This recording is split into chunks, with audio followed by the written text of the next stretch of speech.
We body mass एक ऐसा evergreen topic है जो हर एक भर्ती परीक्षाओं के अंदर पूछा जाता है, यानी चाहे एसएससी से लेकर के एसएससी सीजीएल से लेकर के आर्मी अग्निवीर तक इस टॉपिक से प्रश्न है वो पूछे जाते हैं।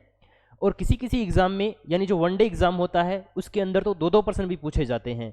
तो आज हम इस टॉपिक को पूरे को बेसिक से करने वाले हैं। इसके कुछ इंपॉर्टेंट क्वेश्चन करेंगे, आपको लगभग 10 से 1 मिनट की क्लास रहेगी, ज़्यादा नहीं। आप इसमें पूरे के पूरे रूल है वो समझ जाओगे, ठीक है। तो वी बॉडी मास में सबसे पहले देखते हैं इस वी का क्या मतलब होता है। इस वी का मतलब होता है वेनिकुलम बार। इसका नाम क्या होता है अभी? वेनिकुलम बार। सबसे पहले जब आपके सामने लिखा हुआ होगा तो सबसे पहले कौन सॉल्व होगी? ये वेनिकुलम बार होगी। जैसे ये ऐसे लिखा हुआ मिलेगा 8 - 3 के ऊपर बार, तो सबसे पहले जिसके ऊपर ये बार लगी होगी वो ही क्या होगा? सॉल्व होगा, ठीक है। तो आप इसका मतलब समझ गए होंगे भी कि वेनिकुलम बार क्या होती है, ठीक है। चलो इसके बाद देखते हैं वोडोमास में फिर आता है बी। बी का मतलब अब सभी को पता है भी कौन? ब्रैकेट, ठीक है। ब्रैकेट आप बचपन से पढ़ते आ रहे हो भी कि कितने टाइप के होते हैं? ये 3 टाइप के होते हैं। कितने टाइप के होते हैं अभी? ये 3 टाइप के होते हैं। सबसे पहले तो आता है छोटा ब्रैकेट, उसके बाद में आता है मंझला ब्रैकेट, और उसके बाद में कौन आता है अभी? ये आता है बड़ा ब्रैकेट, ठीक है। तो आपको ये तीनों के तीनों कोष्टक बहुत ही अच्छी तरीके से याद है कि सबसे पहले बड़ा ब्रैकेट, फिर मंझला ब्रैकेट और फिर छोटा ब्रैकेट। 16 भी ये ऐसे होंगी, सबसे पहले छोटा, फिर मंझला और फिर बड़ा ब्रैकेट, ठीक है। आई थिंक सबसे पहले बार, फिर छोटा ब्रैकेट, फिर मंझला ब्रैकेट, फिर बड़ा ब्रैकेट, ठीक है। चलो इसके बाद में इस ओ का मतलब समझते हैं अभी कि ये ओ क्या चीज़ है। तो इस ओ का मतलब होता है ऑफ, ठीक है। और ऑफ हिंदी में लिखा हुआ मिलेगा हमें का की तरह, यानी ऑफ किसकी तरह मिलेगा? का की तरह। जैसे बोलेगा आपको कि 15 का 75%, ठीक है। तो हमें इस 15 का को हटा करके गुणा का साइन लगाना है और 75% यानी 75/100 और फर्दर आगे कैलकुलेशन हमें करनी है, ठीक है। तो इस का मतलब आप समझ गए होंगे। ये का मैथमेटिक्स में कहीं भी का वर्ड लिखा हुआ हो उसका मतलब ही क्या होता है? मल्टीप्लिकेशन, ठीक है। आई थिंक आपको ये समझ में आ गया होगा भी का मतलब क्या होता है। इसके बाद में लिखा हुआ है DMAS। अब ये आप जानते हो भी कि DMAS, डी का मतलब होता है डिवीजन, यानी सबसे पहले कौन सॉल्व होगा? डिवीजन सॉल्व होगा, ठीक है। सबसे पहले कौन सॉल्व होगा मेरे भाई? डिवीजन सॉल्व होगा। उसके बाद में कौन होगा? मल्टीप्लिकेशन सॉल्व होगा। उसके बाद में एडिशन सॉल्व होगा और उसके बाद में सब्सट्रैक्शन यानी घटाव सॉल्व होंगे, ठीक है। अब आप इनको एक साथ देख सकते हो भी। एक सेकंड में इसको और जूम कर देता हूँ 1 सेकंड के लिए, ठीक है। अब आप इसमें लिखा हुआ देख पा रहे होंगे कि सबसे पहले कौन सॉल्व होता है? वेनिकुलम बार। ब्रैकेट में छोटा ब्रैकेट, मंझला ब्रैकेट, बड़ा ब्रैकेट, फिर ऑफ यानी का, फिर कौन सॉल्व हो गए? जिसमें का साथ जुड़ा हुआ है वो, भाग, गुणा, प्लस और माइनस। अब बोल रहे हो सर कि क्या होगा यदि हमें वेनिकुलम बार मिले ही नहीं? क्या होगा यदि हमें ब्रैकेट मिले ही नहीं? आपको जो सिस्टम नहीं मिलता है, जैसे आपको वेनिकुलम बार नहीं मिली तो फिर उसके बाद देखो ब्रैकेट सॉल्व होंगे। अगर ब्रैकेट ही नहीं है तो फिर कौन सॉल्व होगा भी? जिसमें का नाम जुड़ा हुआ होगा।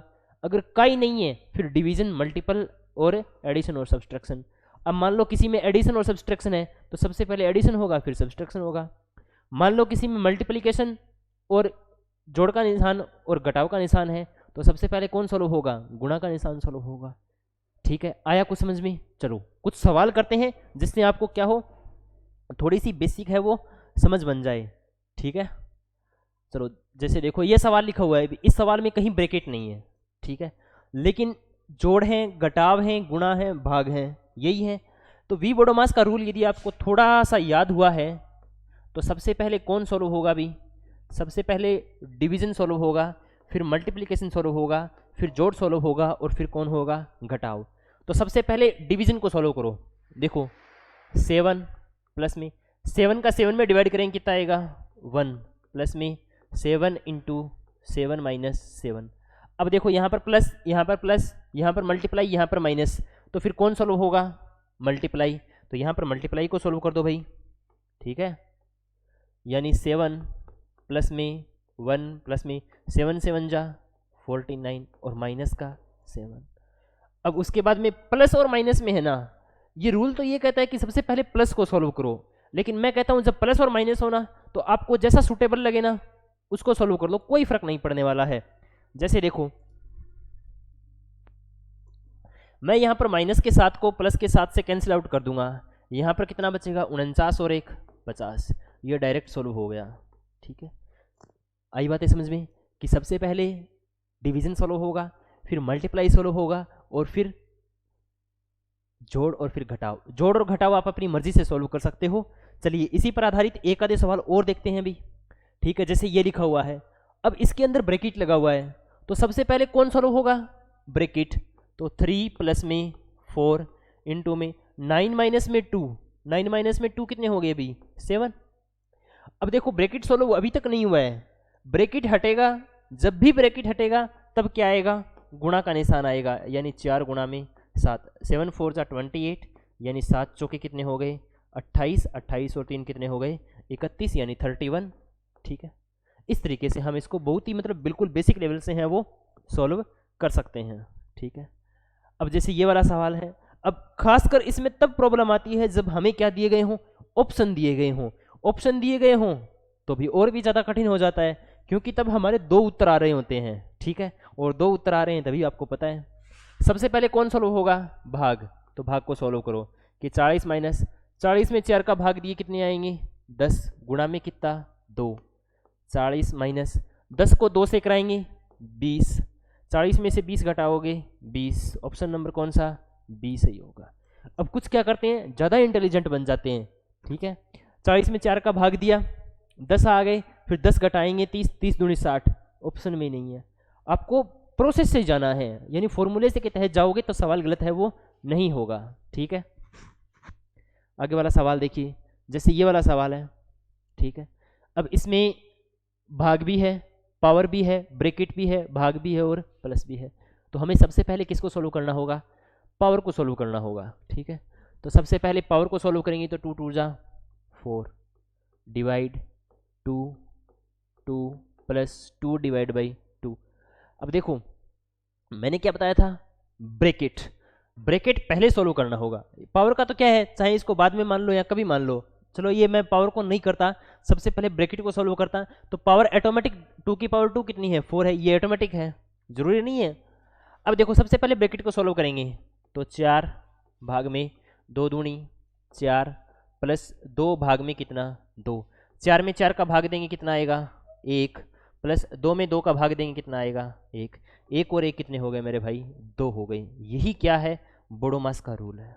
ठीक है, अगर बोडोमास के रूल में अगर आपने, मैं तो कहता हूँ आप जितनी प्रैक्टिस करते हो ना उतनी ही कम है। क्यों, क्योंकि थोड़ा सा सवाल आगे वाले ने उलझा दिया, कहीं पर ब्रैकेट कहीं पे बार, तो कंफ्यूज हो जाओगे। ठीक है, चलो आगे वाला प्रश्न देखते हैं एक ऐसा ही। चलो ये वाला है, हाँ ये वाला देखो। अब देखो यदि मैं इस प्रश्न के अंदर वेनिकुलम बार लगा दूं, जैसे क्या कर दूं भाई, यहां पर मैंने वेनिकुलम बार लगा दी, तो इस प्रश्न के उत्तर देखो क्या क्या हो सकते हैं। देखो 3 माइनस 3 गुणा, अब सबसे पहले कौन होगी ये वेनिकुलम बार सोल्व होगी, यानी बार हटेगी, और बार के नीचे क्या है 6 प्लस 2, यानी बार को क्या मान लो आप छतरी मान लो, तो सबसे पहले जो छतरी के नीचे है ना वो सोल्व होगा। तो छतरी के नीचे कौन है अभी 6 और 2, 6 और 2 कितने हो गए 8, अरे वाह छतरी हट गई, छतरी हट गई। फिर रूल लगेंगे वो कौन कौन से, सबसे पहले ऑफ सोल्व होगा, फिर ब्रैकेट सोल्व होंगे, फिर डिवीजन सोल्व होगा, फिर मल्टीप्लाई सोल्व होगा, फिर एडिशन और फिर सब्सट्रैक्शन। तो सबसे पहले इसको सोल्व करो, 8 दिए 24, माइनस में कितने 3 और माइनस के 21। ठीक है, आई थिंक आपको ये बातें समझ में आई होंगी भाई। ठीक है, अगर ये बातें पूरा का पूरा यदि आपको ये 10 मिनट का लेक्चर समझ में आ गया है ना, तो इस वाले सवाल का जवाब है ना वो कमेंट बॉक्स में देना नहीं भूलें भाई। ठीक है, अगर आपको ये रूल समझ में आ गए हैं तो सबसे पहले आपको इस सवाल के अंदर क्या करना है, ब्रैकेट सोल्व होगा, ब्रैकेट सोल्व होने के बाद ही ये भाग सोल्व होगा, ये बात का ध्यान रखना। ठीक है, अगर आपने इस सवाल का सही जवाब दे दिया ना तो ये समझूंगा कि हाँ आपको बोडोमास के रूल है वो सही तरीके से समझ में आ गए हैं। ठीक है, और बाकी बोडोमास कोई लंबा चौड़ा चैप्टर नहीं है, ऐसे ही शॉर्ट वीडियोस के अंदर मैं आपको सेशन है वो करवाता रहूँगा। आपको सेशन कैसा लगा, आपको और किस टॉपिक पर वीडियो चाहिए, ठीक है, अगर आपको मेरी बातें समझ में आती है तो आप सिंपली कमेंट बॉक्स में बताइए कि भैया अगले वाला टॉपिक ये होना चाहिए, मैं आपके लिए वही टॉपिक लेके आऊँगा। ठीक है, बाकी मिलते हैं नेक्स्ट वीडियो के अंदर। आज की क्लास के लिए थैंक यू। जय हिंद, जय भारत।